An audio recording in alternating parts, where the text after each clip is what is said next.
देख रहे हैं महा इंडिया न्यूज, खबर वही जो हो सही। दरख्वास्त करूंगा कि वो तशरीफ लाएं। इसी तरह से इमरान शाहदुल्ला साहब, उनसे दरख्वास्त करूंगा कि वो तशरीफ लाएं।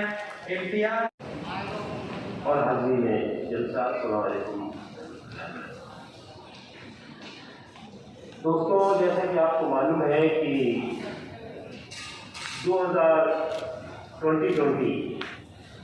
2020 का हज में हिंदुस्तान के हज यात्री नहीं गए और जो कोरोना पैंडेमिक की प्रॉब्लम पूरी दुनिया जिस तरह से उसको महसूस कर रही थी, उससे दो चार थी सीजन के साथ है। और जैसा कि आपको मालूम होगा कि तमाम कंट्रीज ने और तमाम मुल्कों ने, ममालिक ने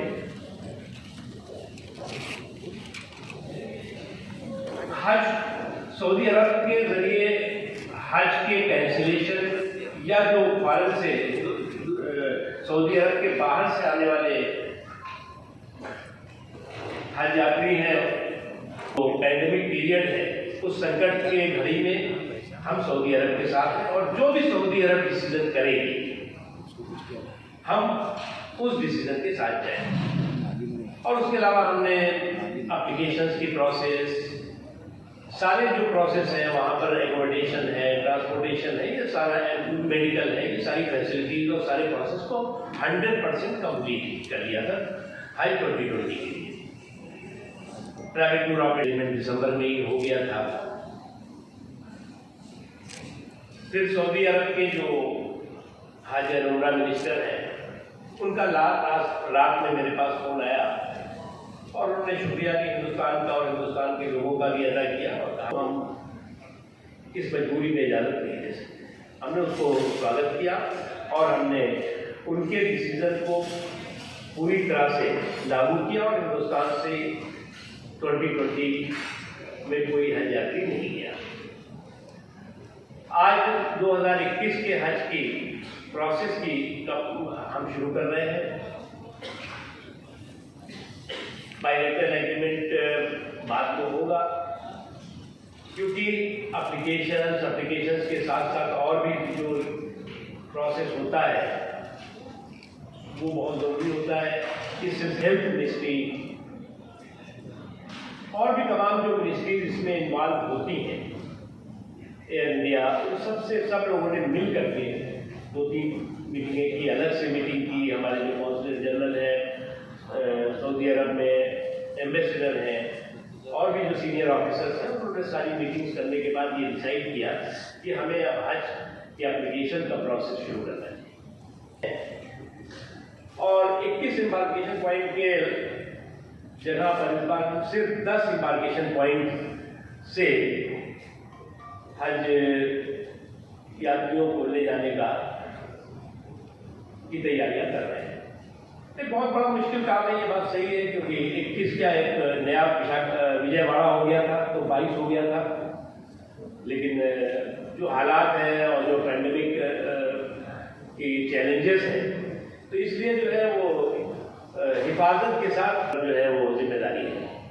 हम सऊदी अरब जाएंगे तो हम अपनी और अपने साथ के लोगों की हिफाजत और सेहत और सलामती के साथ साथ वहाँ पर जो सऊदी अरब के लोग हैं या जो और पूरी दुनिया से आने वाले वहाँ पर लोग हैं, उनकी भी हिफाजत हमारी ही रिस्पॉन्सिबिलिटी है। तो इसलिए हम इस सिलसिले में जो है वो तमाम तरह की जो भी गाइडलाइंस हैं, उन गाइडलाइंस के तहत हम आगे काम करेंगे, क्योंकि इस बार अभी तक जो प्रोसेस है उसके बाद आगे क्या होगा, जो इंटरनेशनल ट्रेवल प्रोटोकॉल है, ट्रेवलिंग जो बाहर के जो लोग दूसरे मुल्कों में जाते हैं, उसमें खासतौर से सऊदी अरब के लिए वो 72 आवर बिफोर कोरोना टेस्ट की रिपोर्ट वहाँ पे होनी चाहिए। 72 आवर वो लिखा हुआ है, सारी चीज़ें इसमें है, तो वो भी कराना होगा। उसके अलावा जो है वो हमने वहाँ पर भी हम लोग सारे अरेंजमेंट्स कर रहे हैं। जैसे पिछली बार पहले तो एक कमरे में 4 लोग, बड़ा कमरा होता था, 6 लोग रुकते थे।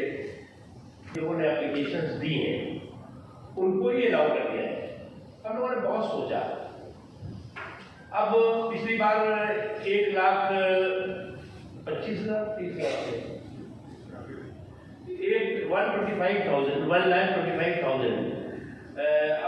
हम लोग जो है वो सिलेक्ट हुए थे जाने के लिए।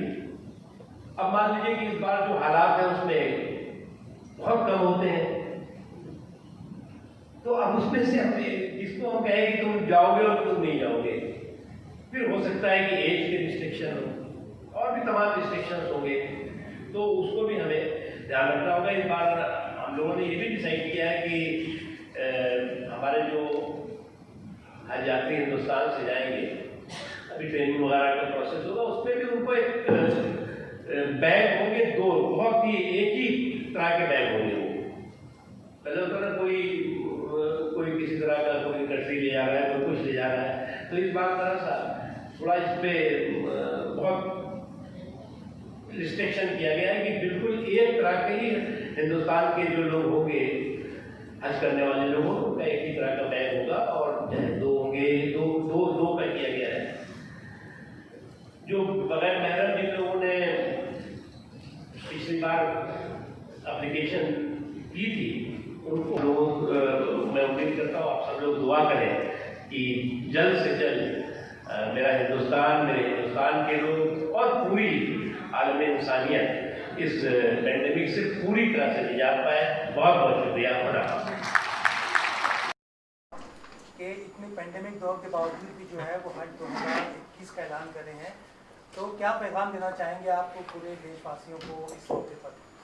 देखिए, हज 2021 हिफाजत के साथ इबादत, न अपनी भी सेहत और सलामती और पूरी दुनिया की सेहत और सलामती को मद्देनज़र रख कर के हम पूरे पुख्ता इंतज़ामात के साथ हज 2021 की तैयारियां कर रहे हैं। आज से हज 2021 की ऑनलाइन एप्लीकेशन प्रोसेस शुरू हो गया है। 10 दिसंबर तक ये ऑनलाइन हज एप्लीकेशन का प्रोसेस चलेगा। इस सिलसिले में हमने जो इस वक्त के हालात हैं उसको मद्देनज़र हज 2021 की तैयारियों के सिलसिले में कई हाई लेवल मीटिंग्स की, जिसमें अलग अलग मिनिस्ट्रीज़ के रिप्रेजेंटेटिव्स मौजूद थे जो हज से रिलेटेड है। इंटरनेशनल प्रोटोकॉल होगा, सऊदी अरब सरकार की जो गाइडलाइंस होंगी और गवर्नमेंट ऑफ इंडिया की जो गाइडलाइन होंगी, उसके मद्देनज़र हज 2021 की तमाम तैयारियां हमने शुरू की हैं और आगे भी हम उस एम्बार्केशन पॉइंट से जो हज यात्री हैं वो जा पाएंगे। ये एम्बार्केशन पॉइंट हैं वो जाएंगे। बेंगलुरु से कर्नाटक के सभी हज यात्री हज यात्रा पर जाएंगे। कोची जो केरला में है, वहाँ लक्षद्वीप, पौंडीचेरी, तमिलनाडु, अंडमान निकोबार के हज यात्री कोची से जाएंगे। दिल्ली से पंजाब, हरियाणा, हिमाचल प्रदेश, चंडीगढ़, उत्तराखंड, राजस्थान और उत्तर प्रदेश का जो पश्चिमी इलाका है वहाँ के लोग दिल्ली से जाएंगे। गुवाहाटी से असम, मेघालय, मणिपुर, अरुणाचल प्रदेश, सिक्किम और नागालैंड के हज आंध्र प्रदेश और तेलंगाना के हज यात्री हज यात्रा पर जा सकेंगे। कोलकाता से पश्चिम बंगाल, उड़ीसा, त्रिपुरा, झारखंड, बिहार के हज यात्री जाएंगे।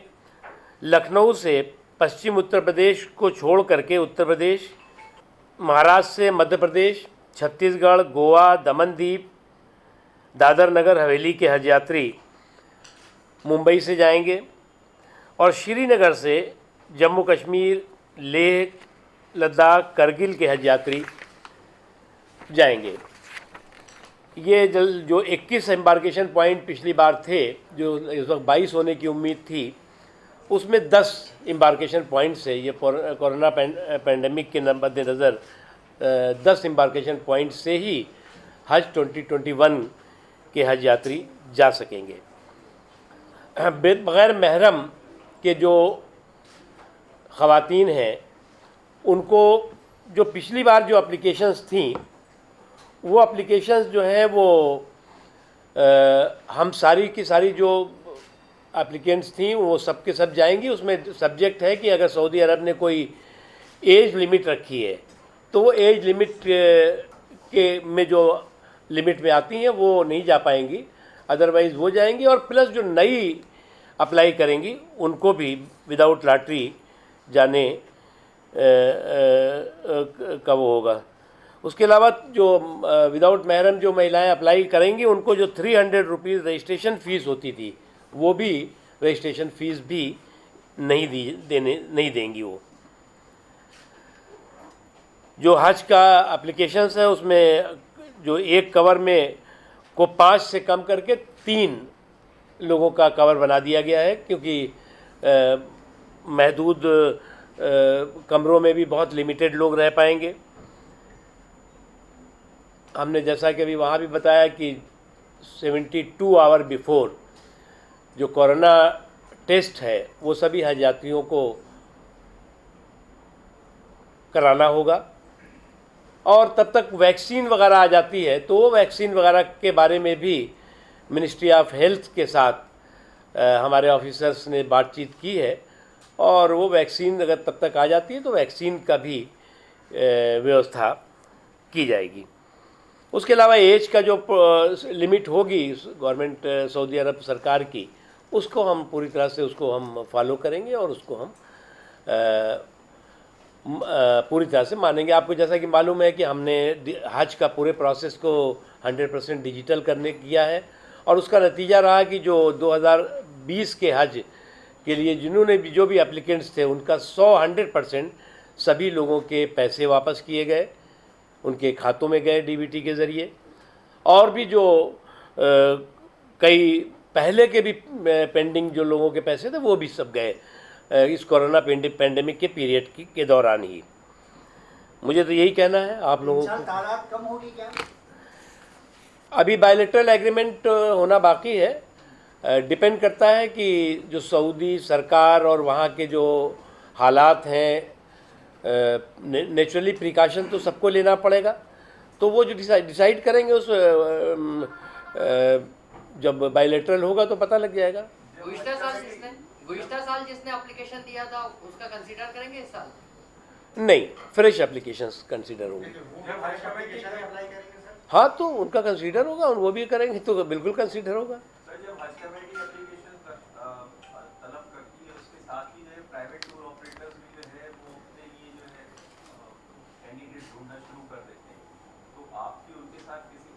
हम डिस्कस कर रहे हैं उस बारे में, उसके बारे में डिस्कस कर रहे हैं। उनका पोर्टल ऑलरेडी हमने बनाया हुआ है और उसके बारे में ऑफिसर्स, हमारे जॉइंट सेक्रेटरी और ऑफिसर्स डिस्कस कर रहे हैं, उसको भी अनाउंस करेंगे जल्दी। वो तो है, बना हुआ है, फिक्स है ना वो तो। हाँ, फिक्स है जी। और एप्लीकेशंस पर कोई वो है कैप रहेगा कि इतनी एप्लीकेशंस मंगवाई जाए या जितनी आती हैं आने दीजिए? अभी तो 10 तारीख तक जो एप्लीकेशंस आ रही है देखेंगे। सर, ये पीटीओ वाले जितने हैं तकरीबन 80%, तकरीबन 60, 55, 70, 65 एज के होते हैं जो टूर ऑपरेटर हैं, जो मालिक हैं, तो उनके लिए डिजाइन क्या होगा? तो एज अगर हो जाएगा तो तकलीफ हो जाएगी। तो मैं आपको मालिकों की चिंता है कि जो आज़मीन हज है उनकी चिंता है? चलिए, वो तो अब देखिए, जो प्रोटोकॉल सऊदी सरकार इस पेंडेमिक पीरियड में करेगी हमें उसको 100% मानना है, और मानना हमारी रिस्पॉन्सिबिलिटी है। सर, ऐसा भी सुनने में आ रहा है कि हज महंगा होगा कोरोना की वजह से। हो सकता है कि हज 2021 पहले से काफ़ी महंगा भी हो, क्योंकि सभी चीज़ें, जैसे हमने कहा कि आप एकोमोडेशन में जो है वो कम लोग रहेंगे, ट्रांसपोर्टेशन में भी कम नंबर जा सकते हैं, तो हो सकता है महंगा हो। सऊदी अरब की कोई हिदायत आई है हज के सिलसिले में? अभी उम्रा वहाँ शुरू हुआ है, लेकिन सऊदी अरब की जो भी फाइनल जो भी वहाँ से हिदायत होगी, जो भी गाइडलाइन होगी, उस गाइडलाइन को हम पूरी तरह से फॉलो करेंगे। बाई सी जाने का इस साल होगा? भैया इस बार तो अभी तो बाई प्लेन जाने दीजिए, आपको कहीं जाना हो बाई सी तो बताइए। जी नहीं सर, उस दौरान जब इनॉग्रेशन किया गया था तो आपने कहा था कि किराए को लेके जो है फ्लाइट और उसके मुकाबले में वो ज़्यादा है, तो उसके लिए कि ये कोशिश की जा रही है कि कम हो। अब इस वक्त तो ये बात का तुक नहीं है यार। सर एक बात ये बताइए, क्योंकि बहुत सी हाजियों में इसका तशवीश है कि जो रिटर्न फाइल जो करना है टैक्स, वो क्या है, उस सिलसिले में हमने जो है वो क्या, उस सिलसिले में जो आईटी वाला इशू है ना, आईटी वाले इशू के सिलसिले में हमने फाइनेंस मिनिस्टर से बात करी और लगातार हमारी मिनिस्ट्री और मिनिस्ट्री के ऑफिशियल्स और हमारी जॉइंट सेक्रेटरी फाइनेंस मिनिस्ट्री के ऑफिशियल्स के साथ लगातार कांटेक्ट में हैं और काफ़ी हद तक उस सिलसिले में प्रोसेस आगे बढ़ा है। Wait and watch. मुतशना हो पाएंगे हाजी जाने वाले इस आईटी रिटर्न एप्लीकेशन? हमने कहा ना कि काफ़ी हद तक आगे बढ़ा है और पॉजिटिव रास्ते पे बढ़ रहा है। क्योंकि वो सालों पैसा जोड़ के जमा करते हैं, वो सारी चीज़ें ध्यान में है, तभी हम लोगों ने बात भी की थी और काफ़ी हद तक आगे बढ़ा है। शुक्रिया। Thank you. आप लोग Subscribe and press bell icon to get daily updates.